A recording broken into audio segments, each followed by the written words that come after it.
శుక్లాంబరధరం విష్ణుం శశివర్ణం చతుర్భుజం ప్రసన్నవదనం ధ్యాయేత్ సర్వవిఘ్నోపశాంతయే. పద్మాసన పరాశక్తి ప్రౌఢమాతా సరస్వతి లోక కళ్యాణ సిద్ధ్యర్థం భావైశ్వర్యం ప్రదాతు మే. యజ్ఞభోక్త్రే చ యజ్ఞాయ యజ్ఞరూపధరాయ చ యజ్ఞప్రియాయ సిద్ధాయ దత్తాత్రేయ నమోస్తుతే. దిగంబరాయ దివ్యాయ దివ్యరూపధరాయ చ సదోదిత పరం బ్రహ్మ దత్తాత్రేయ నమోస్తుతే. మార్గశిర పౌర్ణమి లోకపూజ్యుడు విశ్వగురువు మనందరికీ ఆరాధ్య దైవము అయిన దత్తాత్రేయుని యొక్క జన్మదినం. దత్తాత్రేయుడు అంటే త్రిమూర్త్యాత్మక స్వరూపం. దత్త అత్రి, అత్రి మహర్షి సప్త మహర్షులలో ఒకడు. అటువంటి అత్రి మహర్షి సంతానం లేక విష్ణుమూర్తిని గురించి తపస్సు చేశాడు. తపస్సు చేయడం అంటే తపించిపోవడం. సంతానం కావాలి అని విష్ణుమూర్తిని గురించి తపించిపోతూ తపస్సు చేశాడు. ఆ తపస్సుకు మెచ్చుకొని విష్ణుమూర్తి నేను నీకు దత్తుడు అవుతాను అని చెప్తూ దత్తో మయాహమితి యద్ భగవాన్ దత్త, నేను నీకు దత్తుణ్ణైపోయాను అని చెప్పి చెప్తాడు విష్ణుమూర్తి. ఆ ప్రకారంగా అనసూయ అత్రి మహర్షులకి జన్మించినటువంటి బాలుడు విష్ణు అంశలో దత్తాత్రేయుడు అని పిలువబడ్డాడు. ఈయన విష్ణు అంశలో ఉన్నటువంటి వాడు కాబట్టి దత్తాత్రేయుడు. అతని భార్య లక్ష్మి అని చెప్పి మనకి భాగవత పురాణం చెప్తోంది. తాపసోత్తముడు అత్రి తనయు కోరి రమేశు వేడిన హరి ఏను నీకు అనగా దత్తుడనైతినని పల్కు కథమున అతడు దత్తాత్రేయుడై జనించే. మహాత్ముని చరణాబ్జ పరాగ సందోహంబుచే పూతదేహులగుచు హైహయా యదువంశులు ఆముష్మిక ఫలరూపమగు యోగ బలము వడసే అని మనకి భాగవతం చెప్తోంది. తాపసోత్తముడు తాపసుల్లో శ్రేష్ఠుడైనటువంటి వాడు తనయుణ్ణి కోరుకొని సంతానాన్ని కోరుకొని కొడుకుని కోరుకొని ఆ కొడుకు పుట్టాలి అని కోరుకుని రమేశు వేడిన, రమేశుడు అంటే విష్ణుమూర్తిని కోరుకోగా తపస్సు చేయగా హరి ఏను నీకు ఓ అనగా ఓ పుణ్యాత్ముడా ఓ అత్రి మహర్షి నేను నీకు దత్తుడను అయితిని, నేను నీకు దత్తుడినయ్యాను అని చెప్పి పలకడం మూలంగా అతడు దత్తాత్రేయుడై జన్మించాడు. ఆ మహాత్ముని చరణాబ్జ పరాగ సందోహంబుచే, ఆ మహాత్ముడైనటువంటి దత్తాత్రేయుని యొక్క పాద పద్మాలకి అంటుకున్నటువంటి పరాగము, పరాగం అంటే పుప్పొడి, పాద రేణువుల సేవ చేయడం వలన పాద రేణువులు వాళ్ళ మీద పడడం వలన హైహయులు యదువంశీకులు వాళ్ళందరూ కూడా భూత దేహులగుతూ పవిత్రమైన శరీరం గల వాళ్ళై ఐహికము ఆముష్మికము ఇహ పరలోకాలయందు మంచి ఫలాన్ని పొందారు, యోగ బలాన్ని పొందారు అని చెప్పి మనకి భాగవతం చెప్తోంది. యోగిగా పుట్టినటువంటి వాడు దత్తాత్రేయుడు మహాయోగి అని చెప్పి మనకి మార్కండేయ పురాణం చెబుతోంది.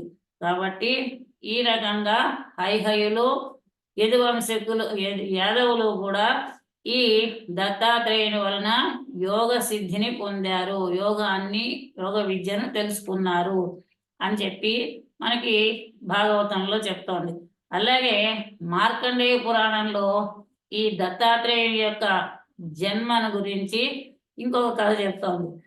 అది ఏమిటి అంటే పూర్వం కౌశికుడు అనేటటువంటి ఒక ఆయన భార్య, ఆమె మహాపతివ్రత. ఆమె ఓ సూర్యుడిని ఉదయించకుండా ఆపేసిందిట. ఎందుకు అని అంటే సూర్యోదయం అయితే తన భర్త చనిపోతాడు, కాబట్టి భర్త బతికి ఉండాలి అనే ఉద్దేశంతో ఆమె సూర్యోదయం కాకుండా ఆపేసింది తన పతివ్రత శక్తితోటి. ఈ రకంగా సూర్యోదయాన్ని ఆపడం చేత కాలచక్రం ఆగిపోయింది. కాలచక్రం ఆగిపోవడం చేత యజ్ఞయాగాది క్రతువులు మొదలైనటువంటివి ఏవీ జరగట్లేదు. కాలం గడవడం వలన జరిగేటటువంటి మార్పులు ఏమీ జరగడం లేదు అని చెప్పి దేవతలందరూ వెళ్ళి అనసూయమాతని ప్రార్థించారట. అమ్మా, నువ్వు వెళ్ళి ఆ కౌశికుడి భార్యకి నచ్చజెప్పి సమాధానపరచు, సూర్యోదయం అయ్యేలా చెయ్యి అని చెప్పి అనసూయమాత, అత్రి భార్య అనసూయమాతని ప్రార్థించారు. ప్రార్థించేసరికి ఆ అనసూయమాత ఆ కౌశికుని భార్య దగ్గరకు వెళ్ళి, అమ్మా, సూర్యోదయం అయితే నీ భర్త చచ్చిపోతాడని అంటున్నావు కదా, నీ భర్త చచ్చిపోయినా అతనిని నేను బతికిస్తాను, కాబట్టి సూర్యోదయం అయ్యేలా చెయ్యి అని చెప్పి ఆమె నీ శాపం ఏదైతే ఉందో ఆ శాపాన్ని నువ్వు తగ్గించుకో అని చెప్పి ఆమె ఆ అనసూయమాత కౌశికుని పత్నికి చెప్పింది. చెప్పేసరికి అప్పుడు ఆ కౌశికుని భార్య ఆ సూర్యుణ్ణి ఉదయించడానికి ఆమె తన శాపాన్ని ఏదైతే ఉందో, తన శాపంగా శాసనాన్ని ఏదైతే ఉందో సూర్యోదయం మీద ఆ శాసనాన్ని తొలగించుకునేసరికి సూర్యోదయం అయింది ఆ మరునాడు. ఆ తర్వాత సూర్యోదయానంతరము కూడా ఈ కౌశికుడు చనిపోవడము, తర్వాత అనసూయమాత వలన అతను బ్రతకడం కూడా జరిగింది. కనుక ఈ ప్రకారంగా ఆ సూర్యోదయం కావడానికి ప్రధాన కారణమైనటువంటి ఈ అనసూయాదేవి దగ్గరికి దేవతలంతా వచ్చి, అమ్మా, నీ వల్ల లోకాలన్నీ కూడా రక్షించబడ్డాయి, కాబట్టి నీ పాతివ్రత్యానికి మేమంతా మెచ్చుకున్నాము, నీ లోకాలన్నీ కూడా నువ్వు ఉపద్రవాన్ని నుంచి తగ్గించావు, కాబట్టి ఏమన్నా వరం కోరుకో అని అడిగారు. అడిగేసరికి అప్పుడు ఆమె ఆ బ్రహ్మ విష్ణు మహేశ్వరులని ముగ్గురిని కూడా తనకు పుత్రులుగా జన్మించాలి అన్నట్టుగా కోరుకునేసరికి ఆ ప్రకారంగా బ్రహ్మ విష్ణు మహేశ్వరుల రూపంలో ఆ దత్తాత్రేయ స్వామి జన్మించాడు అని చెప్పి ఒక కథ ఉంది. అంతేకాకుండా ఇంకా ఏం చెప్తున్నారు, ఈ బ్రహ్మ విష్ణు మహేశ్వరులు ఒకనాడు అనసూయాదేవి యొక్క పాతివ్రత్యం ఎటువంటిదో, శక్తి ఎటువంటిదో తెలుసుకుందామని చెప్పి బ్రాహ్మణ వేషధారులై అత్రి మహర్షి ఆశ్రమం వైపు వచ్చారు. వచ్చి ఆతిథ్యం గురించి వచ్చారు. ఆతిథ్యం ఇస్తానని చెప్పి అత్రి మహర్షి కూడా చెప్పారు. చెప్పిన తర్వాత ఈ బ్రాహ్మణ రూపంలో ఉన్నటువంటి ముగ్గురు బ్రహ్మ విష్ణు మహేశ్వరులు కూడా మాకు వడ్డన చేసేటటువంటి స్త్రీ ఎవరైతే ఉందో ఆ స్త్రీ దిగంబరంగా వడ్డన చేయాలి అని చెప్పారు. చెప్పేసరికి అత్రి మహర్షి ఒక్కసారిగా తన భార్య అయినటువంటి అనసూయ వంక చూసేసరికి ఆమె కూడా సరే, వాళ్ళు చెప్పిన ప్రకారంగా నేను చేస్తాను అని చెప్పింది. చెప్పిన తర్వాత బ్రాహ్మణులు వచ్చి ముగ్గురు స్నానం చేసి ఆ పీటల మీద కూర్చునేసరికి ఆ అనసూయాదేవి మంత్రాక్షతలు తీసుకొని వాళ్ళ ముగ్గురు మీద చల్లిందట. చల్లేసరికి ముగ్గురు బ్రాహ్మణుల రూపంలో ఉన్నటువంటి బ్రహ్మ విష్ణు మహేశ్వరులు పసిపిల్లలైపోయారట. పసిపిల్లలైపోయిన తర్వాత ఈమె దిగంబరంగా వడ్డన చేసేసింది ముగ్గురికి. వడ్డన చేసిన తర్వాత మళ్ళీ మంత్రాక్షతలు తీసుకొచ్చి ముగ్గురు మీద చల్లేసరికి ముగ్గురు కూడా మళ్ళీ మంచి బ్రాహ్మణ రూపంలో ముందు రూపాన్ని పొందారు. ఈ ప్రకారంగా ఉన్నటువంటి ఈ బ్రహ్మ విష్ణు మహేశ్వరులు ముగ్గురు కూడా ఈ వాళ్ళ లోకాల్లో లేకుండా ఇక్కడ ఈ అనసూయమాత దగ్గర ఉండేసరికి లక్ష్మి, సరస్వతి, పార్వతి ముగ్గురు కూడా తమ భర్తల్ని వెతుక్కుంటూ ఈ ఆశ్రమానికి వచ్చేసరికి ఆ లక్ష్మి అనసూయమాత వాళ్ళ ముగ్గురిని వాళ్ళ భార్యలకి అప్పజెప్పేసింది. ఈ ప్రకారంగా ఈమె ముగ్గురిని కూడా పసిపిల్లల్ని చేసి వడ్డన చేసింది అని చెప్పి మనకి ఇంకొక కథ తెలుస్తోంది. వాళ్ళు వెళ్ళిపోతూ ఆ ముగ్గురు కూడా బ్రహ్మ విష్ణు మహేశ్వరులు మా మా అంశల్లో నీకు పుత్రుడు కలుగుతాడు అని చెప్పి వెళ్ళారు. ఈ స్వామి విశ్వగురువు అని చెప్పుకున్నాం. మహా గొప్ప శక్తివంతమైన అవధూత ఈ దత్తాత్రేయ స్వామి. ఈయనది విశ్వగురు స్థానం అన్నమాట. జ్ఞాన స్వరూపము. గురు సంప్రదాయంలో ఈ దేవతామూర్తికి ఒక ప్రత్యేకమైనటువంటి స్థానం ఉంది. దత్తాత్రేయుడు ఒక్కసారి తన నామాన్ని జపించినంత మాత్రం చేతనే ఎక్కువగా ఫలితాన్ని ఇస్తాడు అని చెప్పి మనకి తెలుస్తోంది. శక్తివంతమైనటువంటి అవధూత స్వామి అనేటటువంటి విషయం కూడా మనకి తెలుస్తోంది. ఈయన పుట్టినప్పటి నుంచే గొప్ప తపస్సంపన్నుడు, భగవంతుడు కాబట్టి తపస్సులోనే ధ్యానంలోనే ఉండేవాడు. అయ్యేసరికి ఇంకా ఈయన యోగ విద్య కూడా బాగా తెలిసినవాడు కనుక ఈ యోగ విద్యను నేర్పించమని చెప్పి అందరూ కూడా ఈయన వెనకబడుతూ ఉండేవారు. నేర్పించమని వెనకబడుతూ ఉంటే ఈయనకి ధ్యానం చేసుకోవడానికి, తపస్సు చేసుకోవడానికి తగినంత సావకాశం కుదరటం లేదు. కనుక తపస్సుకు భంగం అవుతోందని చెప్పి ఈయన ఒక స్త్రీని సృష్టించి ఆమెతోటి భోగలాలసుడై ఉన్నట్లుగా కనిపిస్తూ ఉండేవాడు. ఒక స్త్రీతో ఉండేవాడు. పైగా 4 కుక్కల్ని కూడా వెంట పెట్టుకొని ఉండేవాడు అనమాట. ఎప్పుడు కూడా 4 కుక్కల్ని మచ్చిక చేసుకొని ఆ కుక్కలతోటి ఆ అమ్మాయితోటి ఉంటూ ఉండేవాడు. ఇలా ఉంటూ ఉంటే ఈయన ఇంకా మనకేం చెప్తాడు, ఈయనేమో స్త్రీలోలుడు, పైగా కుక్కలతోటి ఉన్నాడు అని చెప్పి వీళ్ళు వాళ్ళు ఎక్కడ చిరాకు పడి వెళ్ళిపోయేవాడు. ఆ చిరాకు పడాలనే ఆయన దత్తాత్రేయుని యొక్క ఉద్దేశం కూడా. ఎందుకంటే లోకంలో ఉన్నటువంటి జనాలతోటి ఏ సంబంధం లేకుండా తపస్సు చేసుకోవాలనేదే ఆయన ఉద్దేశం కనుక వీళ్ళు విసుక్కుని వెళ్ళిపోవడమే ఆయనకు కావాలి. కనుక ఈ ప్రకారంగా అతను భోగలాలసుడై ఉన్నట్టుగా కనిపించేవాడు. అయితే ఆ స్త్రీ మరి ఎవరు అంటే ఆ స్త్రీ యోగమాయ. ఆ కుక్కలు 4 కూడా 4 వేదాలుగాను చెప్పబడుతూ ఉన్నారు. 4 వేదాలు. అలాగే ఈయన చిన్నప్పటి నుంచే గొప్ప యోగి. ఎల్లప్పుడూ కూడా సాధన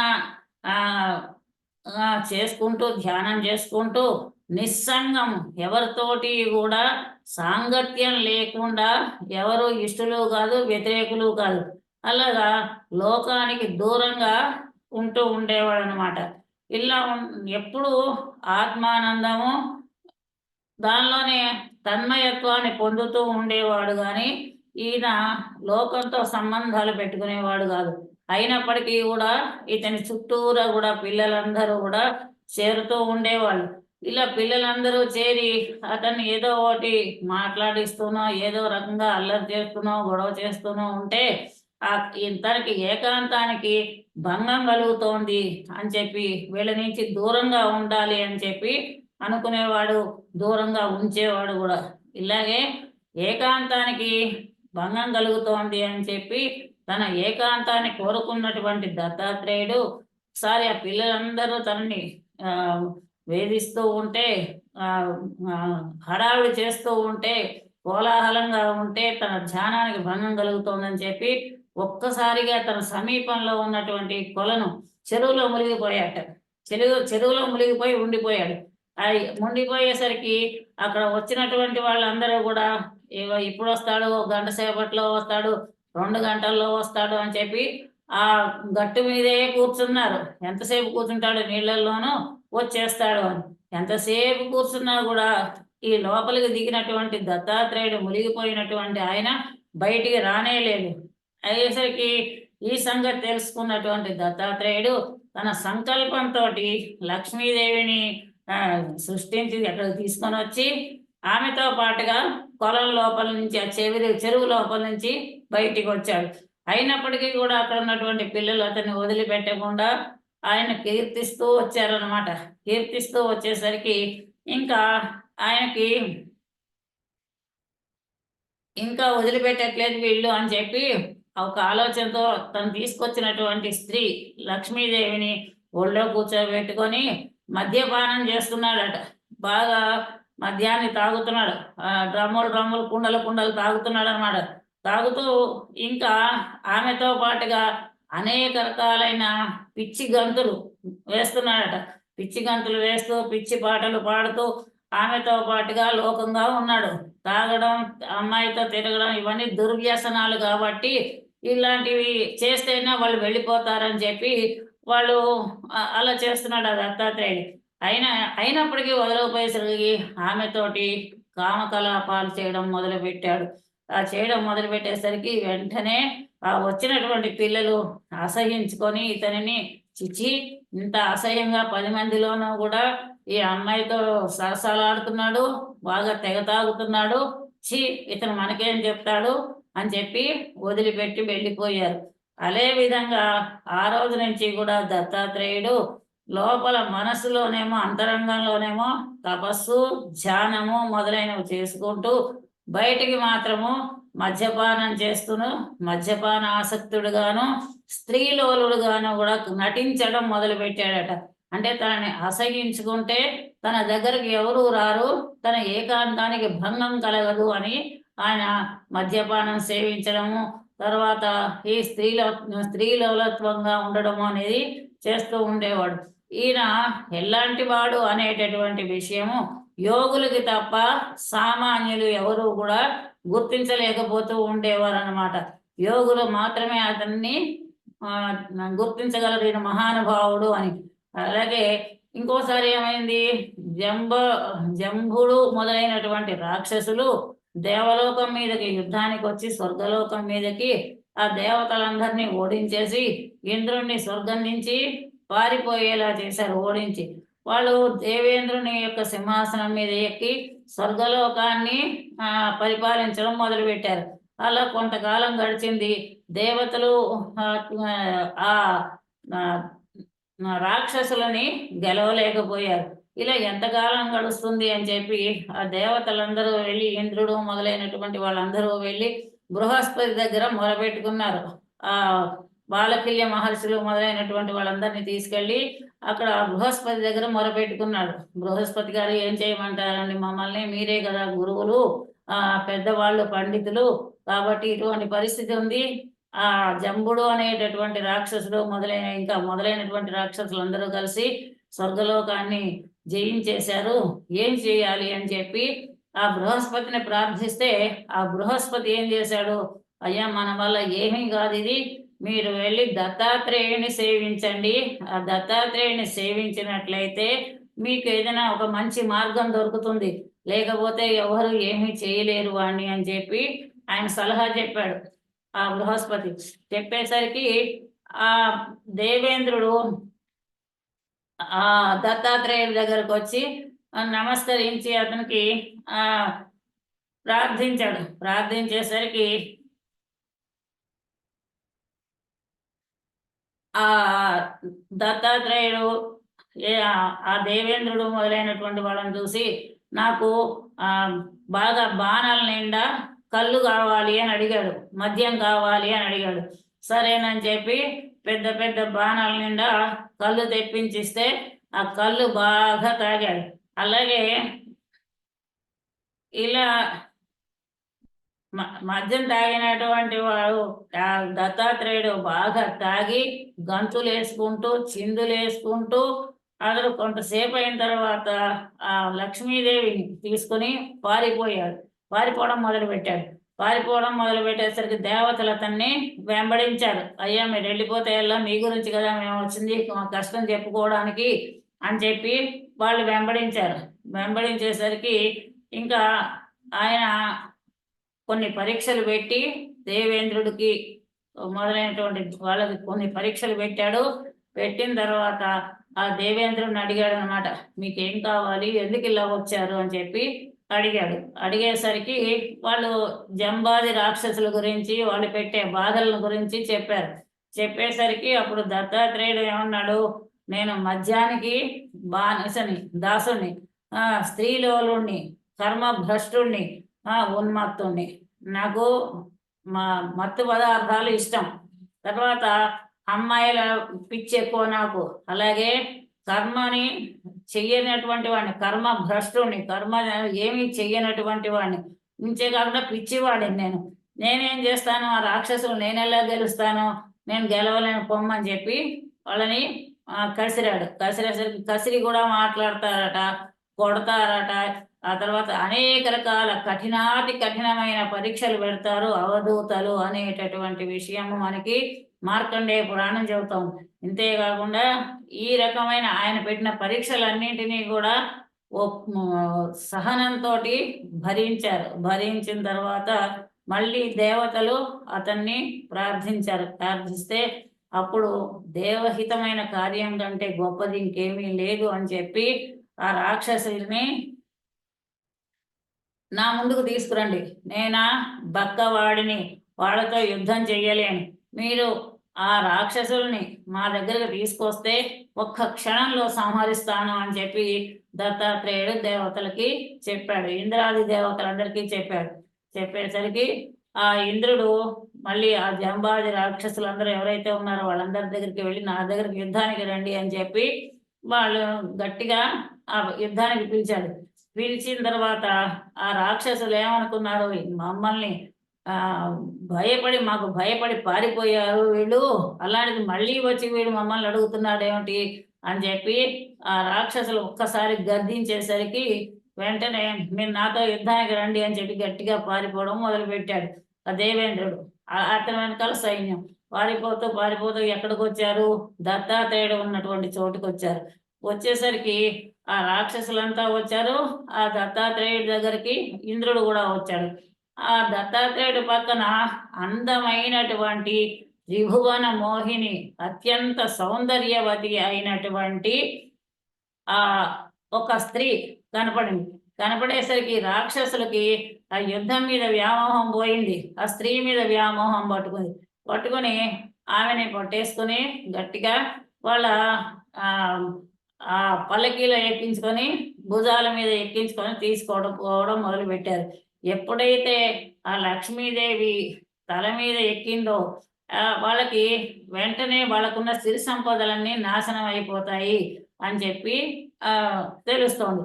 అలాగే ఆమె కూడా నిన్ను పెళ్లి చేసుకోవాలనుకుంటున్నావు అంటే అలాగే మంచిది, నన్ను నెత్తి మీద ఎక్కించుకొని ఎవరైతే మోస్తారో వాళ్ళని పెళ్లి చేసుకోవాలని అనుకుంటున్నాను అన్నట్టుగా మనకి చెప్పినట్టు తెలుస్తుంది. ఈ ప్రకారంగా రాక్షసులు దానిదేముంది నెత్తి మీద పెట్టుకోవడం, నీ నాన్న విచిత్రమా అని చెప్పి వాళ్ళు ఇలాగా పల్లకీలో ఎక్కించుకొని తీసుకెళ్తూ ఉంటే వెంటనే దత్తాత్రేయుడు ఈ దేవతలతో అంటాడనమాట, వాళ్ళకి లక్ష్మీదేవి నెత్తి మీద ఎక్కింది కాబట్టి వాళ్ళకి నాశనం తప్పదు, వాళ్ళు బలహీనులైపోయారు కాబట్టి మీరు వెళ్ళి వాళ్ళతో యుద్ధం చేయండి అని చెప్పాడు. చెప్పేసరికి ఆ ప్రకారంగానే దేవతలు రాక్షసుల్ని గెలిచి వాళ్ళ రాజ్యాన్ని వాళ్ళ స్వర్గాన్ని వాళ్ళు తీసుకున్నట్టుగా మనకి మార్కండేయ పురాణం చెబుతోంది.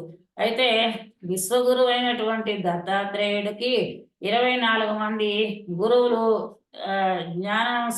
గురువుల ద్వారా జ్ఞాన సముపార్జన చేసినట్టుగా మనకి తెలుస్తోంది.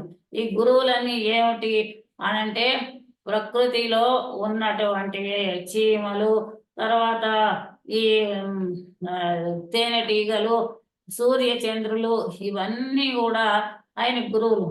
ఆయనకే కాదు మనందరికీ కూడా గురువులే. కాకపోతే వాటిని చీమలాగా తేనెటీగలాగా మనం చూస్తూ ఉంటాం కాబట్టి మనకి అవి గురు భావన కలగదు.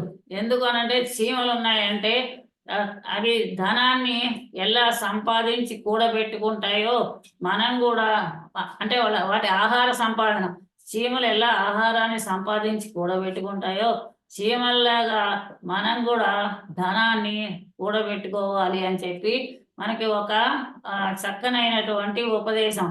అలాగే క్రమశిక్షణకి సూర్య చంద్రులు, ప్రకృతి, ఇదంతా కూడా మనకి మంచి ఉదాహరణలు అన్నమాట. ఇది గురుత్వాన్ని, అంటే మనము వాటిని గమనించినట్లయితే ప్రతిదీ కూడా మనకి గురుస్థానంలోనే కనపడుతూ ఉంటుంది. ఈ ప్రకారంగానే ఈ దత్తాత్రేయుల వారికి కూడా చుట్టుపక్కల నిత్యం మనకి ఉండేటువంటి జీవులు ఏవైతే ఉన్నాయో అవే గురువులుగా ఆయన కూడా భావించారనమాట. అయితే ఈ దత్తాత్రేయుల వారు గురించి శుకుడు మహాదేవుణ్ణి అడిగినట్లుగా ఆ శివుడు అతని దత్తాత్రేయుని గురించి చెప్పినట్టుగా మనకి దత్తస్తవం చెప్తోంది. ఎలాగా అని అంటే ఆ ఆదిదేవుడైనటువంటి వాడు సనాతనుడు. సనాతనుడు అంటే ఎప్పటికీ ఉండేటటువంటి వాడు, నాశనం లేనటువంటి వాడు. సూర్య భగవానుడు సనాతనుడు, ఎప్పటికీ ఉంటాడు.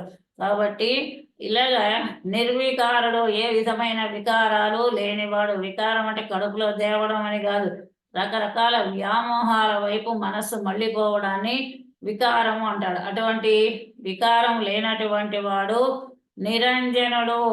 ఏ విధమైన లోపాలు అంటే దృష్టిలో లోపాలు లేనివాడు. అంజనం అంటే కాటుక అని అర్థం. నిరంజనం అంటే అలాంటి కాటుకలు ఏమి ఏ రకమైన లోపాలు దృష్టి లోపాలు లేనటువంటి వాడు అని. అలాగే ఆదిదేవుడు నిరాకారుడు, ఏ ఆకారము లేనటువంటి వాడు.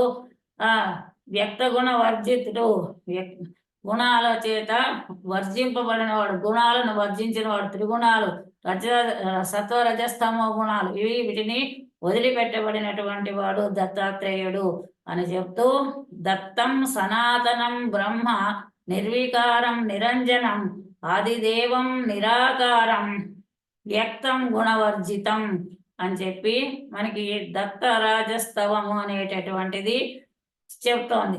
అలాగే దత్తనామాన్ని ఉచ్చరిస్తే చాలు, దత్త అనే 2 అక్షరాలని చెప్పినట్లయితే గొప్ప ఫలము అని చెప్పి మనకి తెలుస్తోంది. ఎలాంటి ఫలము? గయా, కాశీ, కురుక్షేత్రం, ప్రయాగ, బదరికాశ్రమం ఇవన్నింట్లో మనం ఇవన్నీ దర్శించినటువంటి ఫలం ఏదైతే ఉందో అది ఒక్క దత్త అనే 2 అక్షరాలు పలికినంత మాత్రం చేత మనకి కలుగుతుంది అని చెప్పి తెలుస్తోంది. గయా, కాశీ, కురుక్షేత్రం, ప్రయాగం, బదరికాశ్రమం ఏతత్ సర్వం కృతం తేన దత్త యక్షరద్వయం. దత్త అనే 2 అక్షరాలు ఏవైతే ఉన్నాయో వాటిని గనక మనం పలికినట్లయితే ఈ పైన ఉన్నటువంటి పవిత్రమైనటువంటి క్షేత్రాలని మనం చూసినా దర్శించినా లేదా వెళ్ళిన ఫలితం దక్కుతుంది అని చెప్పి చెప్తున్నారు. ఇంకా ఏం చెప్తున్నాడు? ప్రాయశ్చిత్తం కృతం తేన సర్వ పాప ప్రణాశనం బ్రహ్మత్వం లభతే జ్ఞానం దత్త ఇత్యక్షరద్వయం.